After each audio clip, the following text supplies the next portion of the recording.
ओम नमः शिवाय। ओम नमः शिवाय। शिव हरि बच्चों, बोलो श्री कृष्ण भगवान की जय।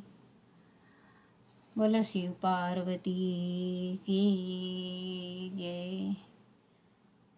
सदा भवानी दाहिने सम्मुख रहो, गणेश रामा सम्मुख रहो गणेश। पांच देव रक्षा करो, ब्रह्मा विष्णु महेश सियापति राम। जय जय राम। मेरो मन बसियो सीताराम, राम नगरिया राम के बसते यमुना तीर रामा, बसते सरयू तीर रामा। चौकी हनुमत वीर की राम जी, चौकी हनुमत वीर की। बोलो सियापति रामचंद्र भगवान की जय। गणेश भगवान की जय। अपने अपने माता पिता की जय। अपने अपने गुरुदेव महाराज की जय। शिव पुराण की जय। शिव पुराण में भगवान शिव का कैलाश पर्वत पर गमन तथा सृष्टि खंड का उपसंहार ब्रह्मा जी कहते हैं। नारद मुनि कुबेर के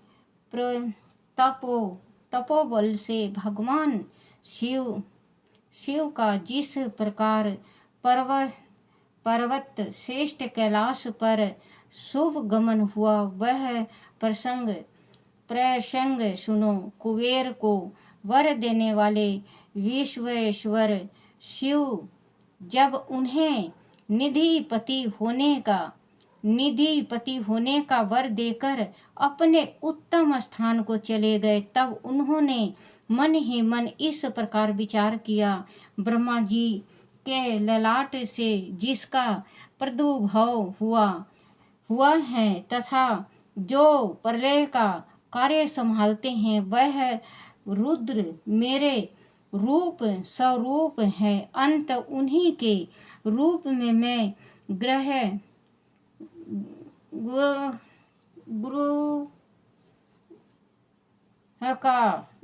का के निवास स्थल कैलाश पर्वत को जाऊंगा।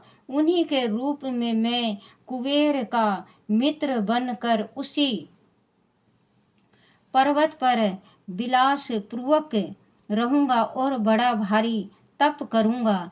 शिव की इस इच्छा का चिंतन करते उन रुद्रदेव ने कैलाश जाने के लिए उत्सुक डमरू बजाया।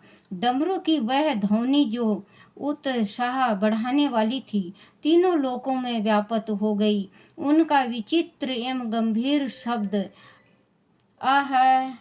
आह्लान की गति से युक्त था, अर्थात सुनने वालों को अपने पास आने के लिए प्रेरणा दे रहा था। उस ध्वनि को सुनकर मैं तथा श्री विष्णु आदि सभी देवता ऋषि मूर्तिमान आगम निगम और सिद्ध वह आ पहुँचे। देवता और असुर आदि सब लोग बड़े उत्साह में भरकर वह आए। भगवान शिव के समस्त प्रसाद तथा स्वर्ग लोक वंदित महाभाग गणपाल जहाँ कहीं भी थे वहाँ से आ गए। इतना कहकर ब्रह्मा जी ने वहाँ आए हुए गणपालों का नामों लेख पूरक विस्तार परिचय दिया। फिर इस प्रकार कहना आरंभ किया। वह बोले, यह असंख्याय महाबली गणपाल पधारे, वह सब के सब सहस्त्रों भुजाओं से युक्त थे और मस्तक पर जटा का ही मुकुट धारण किए हुए थे। सभी चंद्रचूड़ नीलकंठ और त्रिलोचन थे। हार हार कुंडल केपूर तथा मुकुट आदि से अलंकृत थे। वह मेरे श्री विष्णु के तथा इंद्र के समान तेजस्वी जान पड़ते थे। अणिमा आदि 8 सिद्धियों से घिरे थे तथा करोड़ों सूर्य के समान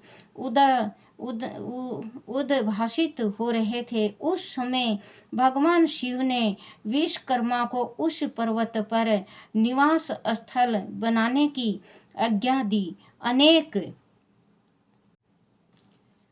भक्तों के साथ अपने और दूसरों के रहने के लिए यथा योग आवास तैयार करने का आदेश दिया।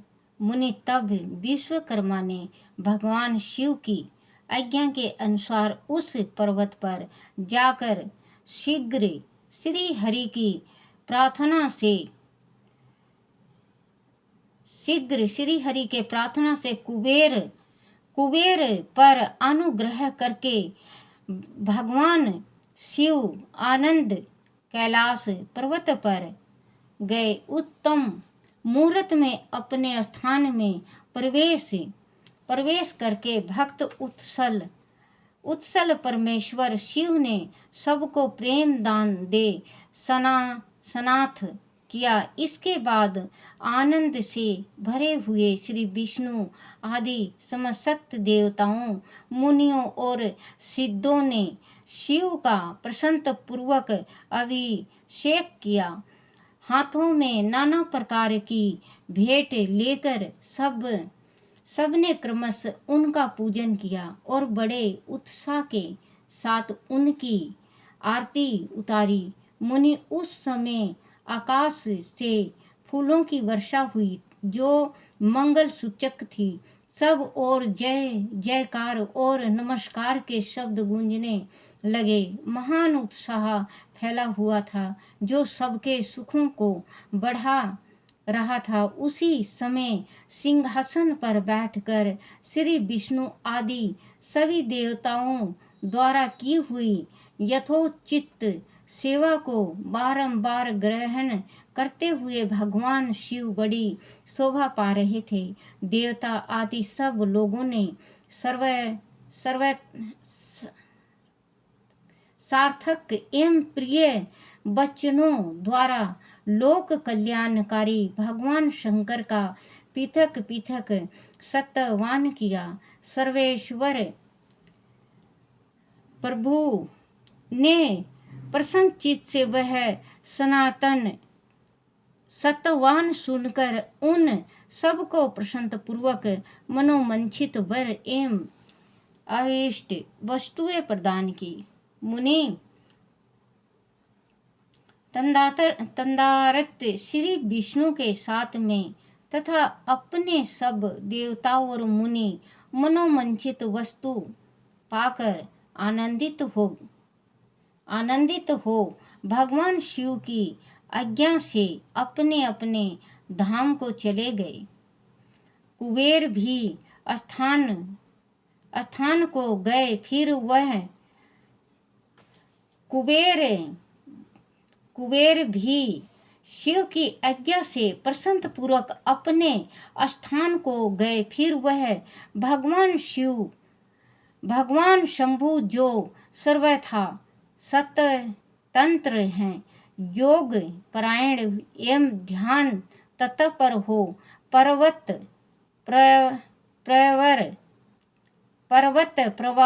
प्रवार कैलाश पर रहने लगे।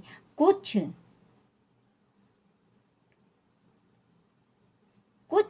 काल बिना पत्नी के ही बिताकर परमेश्वर शिव ने दक्ष कन्या सती को पत्नी रूप में प्राप्त किया।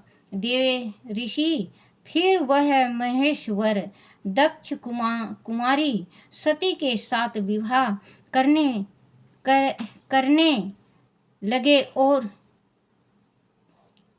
दक्ष कुमारी सती के साथ विहार करने लगे और लोकाचार परायण हो सुख का अनुभव करने लगे। मुनीश्वर, इस प्रकार मैंने तुमसे यह रुद्र के अवतार का वर्णन किया है, साथ ही उनके कैलाश पर आगमन और कुबेर के साथ मंत्री मैत्री का भी प्रसंग सुनाया है। कैलाश के अंतर्गत होने वाले उनकी ज्ञान वंदनी लीलाओं का भी वर्णन किया, जो यह लोक और परलोक में सदा संपूर्ण मनोमंचित फलों को देने वाली हैं। जो एक ग्रसित हो इस कथा को सुनता है या पढ़ता है, वह इस लोक में भोग कर परलोक में मोक्ष लाभ करता है। बोलो श्री कृष्ण भगवान की जय। बोलो शिव पार्वती की जय। बच्चों, जो ये आज ये कथा था, इसको ध्यान से आपके पास अगर शिव पुराण हो तो आप श्रद्धा भक्ति और लगन से आप पढ़ो, और कहीं और होता हो तो आप सुनो, क्योंकि एक ग्रस्त चित्त के मतलब ये होता है बच्चों, ध्यान इधर और उधर नहीं भटकाना चाहिए, क्योंकि ध्यान इधर उधर भटक जाता है तो भगवान हमारे मिलते नहीं।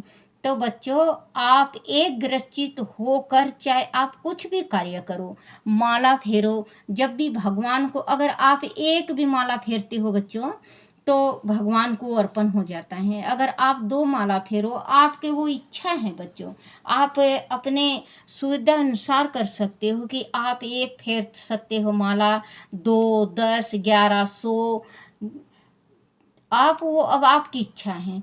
तो बच्चों, एक ग्रसित से किया हुआ कुछ भी वो फलित होती है, और मन को भटकाने से बच्चों वो काम फलित नहीं होता, क्योंकि मन भटक जाता है। मन भटकने से बच्चा वो जो पूजा पाठ होता है वो करो जब भी ठीक, और ना करो जब भी ठीक, क्योंकि अगर एक ग्रसित से जो ये पाठ करता है और सुनता है, शिव जी ने खुद कहा है कि ये शिव पुराण जो एक ग्रसित होकर सुनेगा और किसी को सुनाएगा या पढ़ेगा या पढ़ के किसी को सुनाएगा, तो बच्चों वो इस लोक में सुख भोग के परलोक में मोक्ष प्राप्त होता है उसका, वो शिव लोक धाम को जाता है परलोक में। क्योंकि बेटे, चाहे कितना भी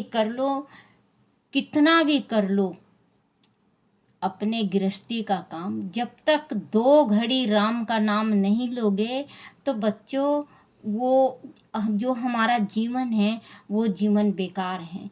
क्योंकि भगवान ने हमारा शरीर इतना सुंदर बनाया है कि बच्चों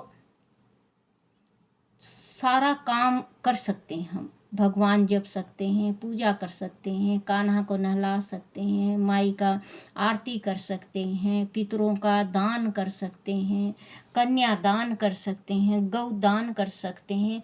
परमात्मा आप हाथ तो बढ़ाओ, भगवान खुद ही देगा।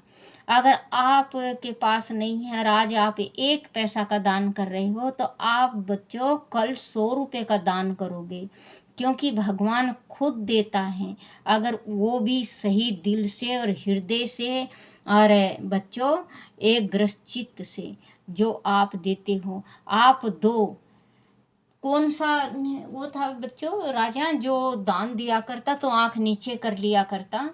तो एक दफ़े साधु ने पूछा, बोले कि राजा आप आँख क्यों नीचे करते हो? तो उन्होंने ये कहा था, बोले कि मैं तो बच्चे सिर्फ जरिया हूँ साधु महात्मा जी, मैं तो सिर्फ जरिया हूँ, देने वाला तो ऊपर वाला है, क्योंकि वो देता है और मैं फिर उसको देता हूँ। क्योंकि जिस टाइम देना चाहिए उस टाइम नज़र रखनी चाहिए और उसके तरफ जो दान दिया है उसे देखना नहीं चाहिए, क्योंकि बेटे ये जो दान देते हैं हम, अगर उसके कटोरा में पहुंच गया, अगर मन में थोड़ा सा भी फर्क हुआ, वो ना बराबर हो जाता है। तो वो राजा जो दान दिया करता, तो वो नज़र नीचे करा करता, नीचे नज़र करके दान दिया करता कि देनहार तो प्रभु हैं, मैं तो सिर्फ भगवान का दास हूँ। तो वही बच्चों, आप दान करो। चाहे देखो बच्चों, कुछ नहीं तो एक रोटी का जरूर सुबह दान करा करो, गऊ को दिया करो। क्योंकि आपके दरवाजा के सामने अगर गऊ वापस चली जाती है तो सबसे बड़ा दोष होता है। उस टाइम ये नहीं पता होता कि हमारे घर में वो गऊ के रूप में हमारे कोई पितर आए हैं, या माँ लक्ष्मी आई है, या भगवान आए हैं। वो भी अगर रोटी दो तो बासी रोटी नहीं देनी चाहिए, बासी ताज़ी रोटी जो सवेरे सबसे पहले बनता है, उसमें थोड़ा सा गुड़, थोड़ा सा घी लगा के दो। आपके पितर भी तृप्त होंगे, और बच्चों आपकी मनोकामना भी पूर्ण होगी। क्योंकि जिस घर से गऊ वापस चली जाती हैं, वो घर की दहलीज रोती हैं, कहती हैं, वो घर की दहलीज कहती हैं, बोले कि यहाँ तो सारे निर्दयी हैं। एक शाम को एक रोटी कुत्ते को दिया करो, क्योंकि कुत्ता बिना झोली का फकीर है। कुत्ता को देने से और गौ को देने से हमारे घर में अन्न की कमी नहीं होती, हमारे घर में जन की कमी नहीं होती। क्योंकि भगवान भला मनाता है और परमात्मा सब कुछ देता है। ओम नमः शिवाय, ओम नमः शिवाय। शिव हरि बच्चों। ओम नमः शिवाय, ओम नमः शिवाय, ओम नमः शिवाय, ओम नमः शिवाय, ओम नमः शिवाय, ओम नमः शिवाय, ओम नमः शिवाय, ओम नमः शिवाय।